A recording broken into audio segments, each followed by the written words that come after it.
Trump yönetimindeki ABD'nin Huawei'ye uyguladığı yaptırımdan sonra Çinli şirketin sevkiyatlarında %25'lik düşüş gözlemlendi.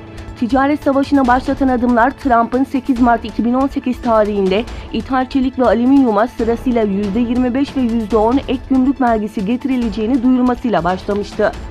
Trump, vergi uygulamasından önce Çin'in dev telefon markası Huawei'ye Android uygulamasını kapattırmasının ardından en büyük darbeyi vurmuş oldu. Araştırma ve analiz şirketi Fuban ile Strategy Analytics'e göre dünyanın en büyük ikinci akıllı telefon üreticisi Huawei'in satışları 2019 yılı içerisinde %4 ile %24 arasında düşeceği gözlemlendi. Yunanistan Başbakanı Alexis Tsipras, Yunanistan ve Türkiye'nin Ege'de yaşanabilecek bir kazadan kaçınılması gerektiği konusunda hemfikir olduğunu söyledi. Devlet televizyonu ERT'ye bir röportaj veren Tsipras, Sibiu'daki son gayri resmi Avrupa Konseyi toplantısında tüm Avrupalı liderlerin Kıbrıs Cumhuriyeti'ne desteklerini ve Türkiye'nin petrol arama bölgesindeki sözde yasa dışı eylemlerine karşı olduklarını belirttiğini ifade etti.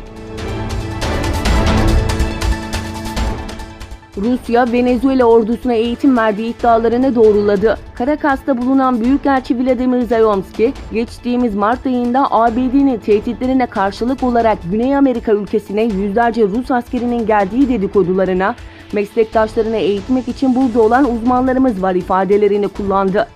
Şu anda sistematik bir diyalog olmadığını belirten Büyükelçi, darbeci muhalif lider Juan Guaido ve muhalefeti radikaller ve marjinallerden etkilenmekle suçladı.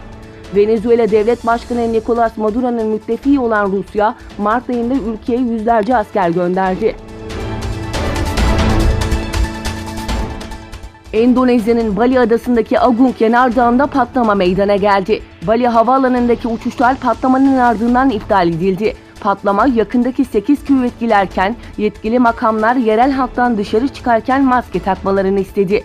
Agung yanardağı 1963'teki büyük bir patlamanın ardından yarım asırdan fazladır sessizdi. Yanardağ 2017'de sessizliğini bozdu ve tekrar faaliyete geçti.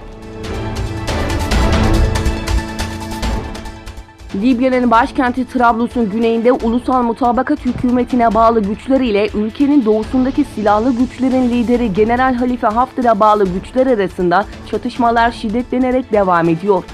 Çıkan çatışmalarda ve hava saldırılarında ölü ve yaralı olup olmadığı konusunda henüz herhangi bir bilgi gelmedi. Libya'nın doğusundaki askeri güçlerin lideri General Hafter, başkent Trablus'u ele geçirmek için 4 Nisan'da saldırı emri vermiş.